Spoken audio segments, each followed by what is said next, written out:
Brothers వివాహాలు మరియు పండుగ వేడుకలకు సరికొత్త డిజైన్స్ తో అద్భుతమైన కలెక్షన్.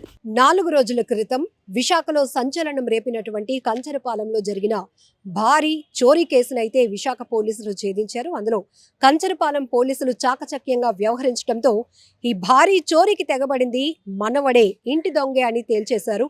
కేసులో చాలా ట్విస్టులు ఉన్నాయి. ఎందుకంటే 75 ఏళ్ళు ఉన్నటువంటి ఒక మా అమ్మగారు వాళ్ళ మనవడిని 2 గదుల్లో బంధించి అర్ధరాత్రి 1 గంటకి ఇంట్లోనికి చొరబడినటువంటి ముసుగు దొంగలు ముగ్గురు కూడా ఇంటిని మొత్తం కొల్లగొట్టేశారు. నా ఒంటిపై ఉన్న 12 తులాల బంగారాన్ని లాక్కుపోయారు. ఇంటిలో ఉన్నటువంటి కార్ కీస్ తీసుకొని మరి దొంగతనం చేసి అదే కారులో పరారైపోయారు అంటూ ఆ మామగారు లబోదిబోం అంటూ కన్నీళ్లు పెట్టుకుంటూ తన్ని మొహం నిండా టేప్ అది చుట్టేశారు, కాళ్ళు చేతులు కట్టేశారు. మేమేమి చేయలేని నిస్సహాయ స్థితిలో ఉన్నాం, బలవంతంగా ఒంటి మీద ఉన్నటువంటి గోల్డ్ అంతా లాగేసుకున్నారు అంటూ ఆమె కన్నీళ్లు పెట్టుకుంటూ కంప్లైంట్ ఇచ్చింది. ట్విస్ట్ ఏంటంటే ఆ మనవడే ఈ దొంగతనానికి తెగబడ్డాడు. ఎందుకు అంటే పోలీసులు ఏం చెప్తారో చూద్దాం ఒకసారి. సార్, ఇన్ని ట్విస్టులు ఉన్నాయి ఈ కేసులో. నిజానికి ఒక రకంగా షాకింగ్. మరోవైపు ఆ వృద్ధురాలు ఆ రోజు పడినటువంటి పెయిన్ అందరినీ కూడా కొంత ఇబ్బంది పెట్టినటువంటి పరిస్థితి. ఏం జరిగింది సార్? ఎట్లా పట్టుకున్నారు అసలు? యాక్చువల్లీ ఇది ఒక సినిమాటిక్గా జరిగిందమ్మా ఇదంతా కూడా. వాళ్ళ మనవడు ఉన్నాడు. ఫస్ట్ మాకు ఇన్ఫర్మేషన్ ఏంటంటే గ్యాంగ్ వచ్చి మాకు చేతులు కాలు కట్టేశారు. అలాగే ఈ రోప్తో మాకు టైట్ చేశారు. సో ప్లాస్టర్ కూడా వేసారు. కాబట్టి మొత్తం 12 తులాల బంగారం, 50,000 క్యాష్ పట్టుకెళ్ళిపోయారని చెప్పి మాకు ఇన్ఫర్మేషన్ వచ్చింది. అంటే సీన్కి వెళ్ళాం. సీన్లో చూసిన తర్వాత మేము అంతా వెరిఫికేషన్ చేసాం. చూస్తే సీసీ ఫుటేజ్ ఇవన్నీ కలెక్ట్ చేసాం. CP sir and DCP madam గారు, ఏసీపీ సార్ ఇన్స్ట్రక్షన్స్ తోటి సెపరేట్ టీమ్స్ ఫామ్ చేసి సీసీ కెమెరాస్ అన్ని వెరిఫై చేస్తే అందులో వాళ్ళు ఎవరో కొత్త అంటే తెలిసిన వాళ్ళ ఇంటికి వచ్చినట్టు చాలా స్పీడ్గా వచ్చారు. యాక్చువల్లీ ఇల్లు చూస్తే ఎవరైనా సరే ఫస్ట్ ఎవడైనా ఒకడు వాళ్ళకి సైగ చేసి నెక్స్ట్ టీమ్ని రమ్మంటారు. కానీ వీళ్ళు ముగ్గురు కూడా తెలిసిన ఇంటికి వచ్చినట్టు చాలా స్పీడ్గా లోపలికి వెళ్ళారు. ఒకటి. 2 ఏంటంటే వాళ్ళని చూస్తే నార్త్ ఇండియన్స్లా ఉన్నారు. 3 వాళ్ళు హిందీలో మాట్లాడారు. అఫెన్స్ చేసేటప్పుడు పెద్ద ఆవిడతోటి హిందీలో మాట్లాడారు. మోరోవర్ వాళ్ళని అటాక్ కొట్టడం కూడా జరిగిందని వాళ్ళు చెప్పారు. సో దానితో మేము అంతా కూడా నార్త్ ఇండియన్స్ గ్యాంగ్ వచ్చి ఉంటుంది. సో డైవర్ట్ అయ్యాము. డైవర్ట్ అంటే ఆ విధంగా ఆ యాంగిల్లో మేము ఫస్ట్ ఇన్వెస్టిగేషన్ చేయడం జరిగింది. వాళ్ళు చెప్పింది ఏంటంటే ఇక్కడ వాళ్ళకి షాపులు ఉన్నాయి. ఆ షాపులు రెంట్ కూడా వాళ్ళు ఒక అతను వచ్చాడు, 15 days బ్యాక్ వచ్చాడు, ఆధార్ కార్డు ఇచ్చాడు కానీ తర్వాత రాలేదు అని. సో మేబీ వాడు ఏమైనా చేసి ఉంటాడని చెప్పి వాళ్ళు ఎక్కడున్నారో మొత్తం సిటీలో వాళ్ళందరినీ కూడా తీసుకొచ్చి మేము వాళ్ళని వెరిఫికేషన్ చేసి రూల్ అవుట్ చేయడం జరిగింది. ఆ తర్వాత మళ్ళీ వెహికల్ అనేది ట్రాక్ చేస్తే మారికవలసలు విడిచిపెట్టారు.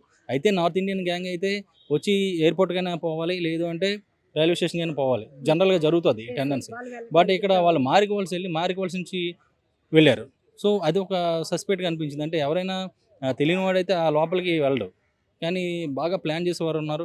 అలాగే ఈ సీసీ ఫుటేజ్లో కూడా వీళ్ళు వెళ్తూ కొన్ని చోట్ల ఆగి మళ్ళీ యూటర్న్ తీసుకుని వెళ్తుండేవారు. అంటే ఎక్కడో ఎవరో వీళ్ళకి డైరెక్షన్ ఇస్తున్నారు, ఎవరో ఒకరు నడుపుతున్నారు వీళ్ళకి. మేబీ అది ఇక్కడ లేకపోతే ఎవరా అంటే వాళ్ళ నాన్నగారు ఫ్రెండ్స్ కావచ్చు, తెలిసిన వాళ్ళు అంటే వీళ్ళ ఇంట్లో డబ్బులు ఉండొచ్చు అని చెప్పి తెలిసిన వాళ్ళు కావచ్చు, ఇంట్లో ఉన్న వాళ్ళు కావచ్చు, షాపుల వాళ్ళు కావచ్చు, మొత్తానికి ఎక్కడో వాళ్ళకి ఒక డైరెక్షన్ అనేది అందుతుంది. వాళ్ళు నడుపుతున్నారు. ఎందుకంటే ఆర్లవ్ దగ్గర వాళ్ళు వెహికల్ 5 minutes ఆపి మళ్ళీ బ్యాక్ తీసుకుని మళ్ళీ వెళ్ళారు. అలాగే మారికోళ్ళ జంక్షన్ దగ్గర కూడా వెహికల్ మళ్ళీ బ్యాక్ తీసుకుని మళ్ళీ రావడం జరిగింది. సో అక్కడ మా వెహికల్ అబాండన్ చేయడం అనేది మాకు చాలా సస్పీషియస్గా అనిపించింది. సో ఫస్ట్ డే నాడు మేమంతా కూడా ఈ గ్యాంగ్స్ ఇవన్నీ నార్త్ ఇండియా కాదు అని అనిపించింది. సెకండ్ డే మళ్ళీ మేము రిఫ్రెష్ అంటే ఫస్ట్ డే వాళ్ళని మేము స్టేట్మెంట్స్ ఇవన్నీ రాసుకున్నాం. మళ్ళీ ఎక్కువ ఆల్రెడీ ప్రెజర్లో ఉన్నారు. సో మామగారు కూడా ఆల్మోస్ట్ ఆవిడ అదృష్టవంతురాలు చనిపోలేదు ఆ టెన్షన్కి. ఆవిడ మీద కూర్చొని మరీ అఫెన్స్ చేశారు వీళ్ళు.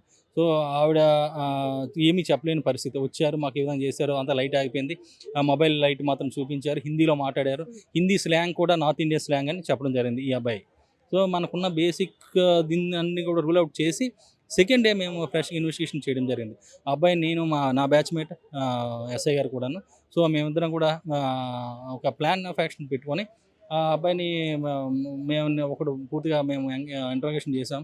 వాడి యొక్క ఫోన్స్ ఇవన్నీ వెరిఫై చేస్తే మాకు ఒక మెసేజ్ కనబడింది. వీళ్ళు నార్మల్ వాట్సాప్ వాడట్లేదు, నార్మల్ SMS వాడట్లేదు, అయితే స్నాప్చాట్ అండ్ IMO కాల్స్ మాత్రమే వాడతారు వీళ్ళు. సో ఈ స్నాప్చాట్లో వాళ్ళకి సేఫ్లీ ల్యాండెడ్ ఇన్ కోల్కతా అని వచ్చింది. మేమేమో ఐడెంటిఫై చేసింది, మేము సస్పెక్ట్ చేస్తుంది నార్త్ ఇండియా గ్యాంగ్ అని. మెసేజ్ ఏమో కోల్కతా అని వచ్చింది. సో మేబీ వీడిది అయి ఉండొచ్చు, వీడి రోల్ అయినా ఉండొచ్చు, ఆ కోల్కతా ఎవరని చెప్పి ఆ మెసేజ్ పెట్టి మళ్ళీ దానికి మేము CDRs ఇవన్నీ వెరిఫై చేసి అక్కడి నుంచి డెవలప్ చేసి అక్కడి నుంచి వీడు కొంచెం చెమటలు పడ్డాం. సో మెల్లగా మళ్ళీ మేము చాలా ఫ్రెండ్లీగా నీ అన్నదమ్ముడే అన్నట్టు మాట్లాడి వాడితో చాలా ఫ్రెండ్లీగా మాట్లాడి ఒక 2-3 అవర్స్ పట్టింది మాకు. తర్వాత వాళ్ళని మేము ట్రాక్ చేసుకునేసరికి ఆల్రెడీ విజయవాడ లెఫ్ట్. నేను మా ఎస్ఐ గారు వెంటనే ఉన్న పలంగా బయలుదేరి వెళ్ళిపోయాం. విజయవాడ వెళ్తే వాళ్ళు హైదరాబాద్ లెఫ్ట్. అక్కడ కూడా ఎట్టి పరిస్థితుల్లో వీళ్ళు ఫోన్ స్విచ్ ఆన్ చేసేవారు.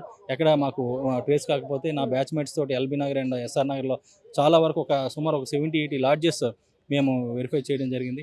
ఆ తర్వాత మేము ఒక వేరే ప్లాన్ చేసుకొని వాళ్ళని బయటికి రాబట్టడం జరిగింది. సార్ ఈ ఇన్వెస్టిగేషన్ లో మీరు ప్రతిదీ పిన్ టు పిన్ అడిగినప్పుడు కూడా ఈ అబ్బాయి ఏ మాత్రం తడబాటు లేకుండా పూర్తిగా మిమ్మల్ని డైవర్ట్ చేయాలనేది పెద్ద కాన్సెప్ట్ కదా. ఆల్రెడీ ఇతను చాలా ఈ విషయాల్లో చాలా తెలివైన వాడు. మనం ఏం అడిగినా కూడా దానికి BBA second year, BBM bachelor of business management second year చదువుతున్నాడు.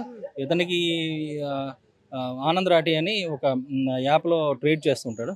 సో కొంచెం లావిష్నెస్ లగ్జరియస్ లైఫ్ చాలా బాగా ఇష్టపడతాడు. సో ఫ్రెండ్స్ని తిప్పుకోవడం, చాలా ఖర్చు పెట్టడం, చాలా అటువంటి పనుల వల్ల వీడికి తెలివితేటలు కూడా ఎక్కువ. మనం ఏదైనా ప్రశ్న అడిగితే దానికి ఆటోమేటిక్గా దాని దగ్గర ఆన్సర్ ఉంటుంది, టక్కున ఆన్సర్ ఉంటుంది. అంటే మరి ఇంకా వేరే సస్పీషియస్గా అనిపించింది మనకు కూడా.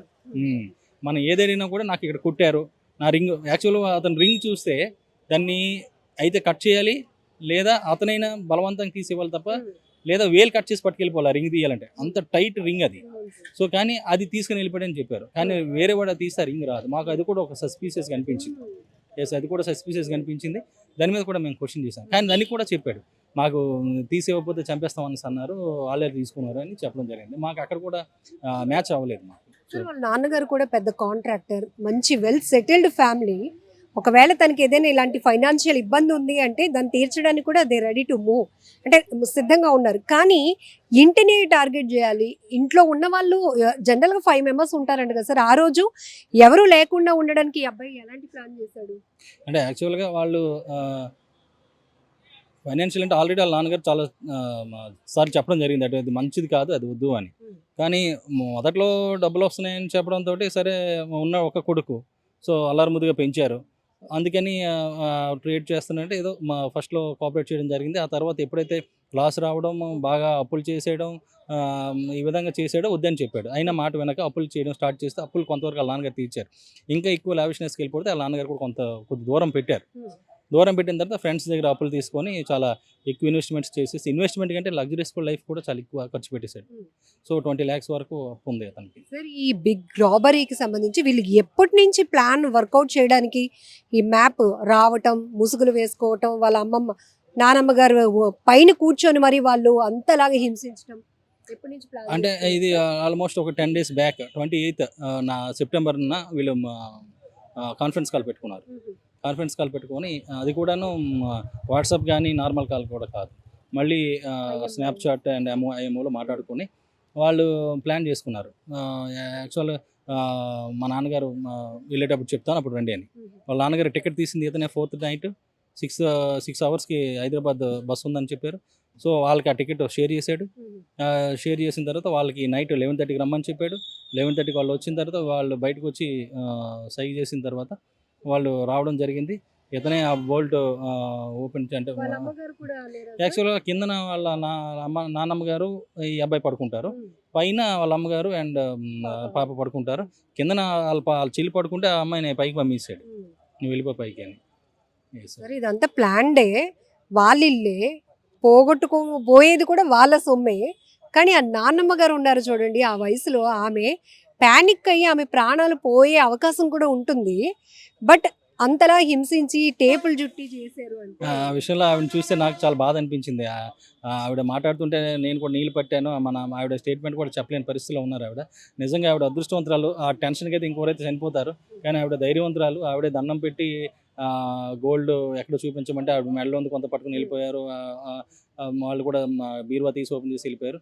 ఆవిడనైతే చూస్తే చాలా బాధ అనిపిస్తుంది. బట్ కానీ ఏంటంటే వాళ్ళ మనుషుల కంటే, పరిస్థితుల కంటే ఈయన మీద ఉండే అప్పుల ప్రెజర్ కి ఈయన లొంగిపోయి ఇంక ఈ ప్లాన్ చేసాడు. కానీ ఆవిడైతే నానమ్మ ఈజీగా గారు టార్గెట్ మాత్రం మీతో చెప్పినప్పుడు కానీ మాతో చెప్పినప్పుడు కానీ నా మనవడిని ఏమైనా చేసేస్తారేమో, నా మనవడిని చంపేస్తారేమో అని నేను అన్ని స్వచ్ఛందంగా ఇచ్చేసాను. 100% అది నిజం అండి. ఆవిడ అంత ఇబ్బందుల్లో కూడా చనిపోయే పరిస్థితిలో కూడా మనవడి కోసం ఆలోచించి మొత్తం ఇచ్చేసారు ఆవిడ. సో అది చాలా బాధాకరమైన పరిస్థితి అది.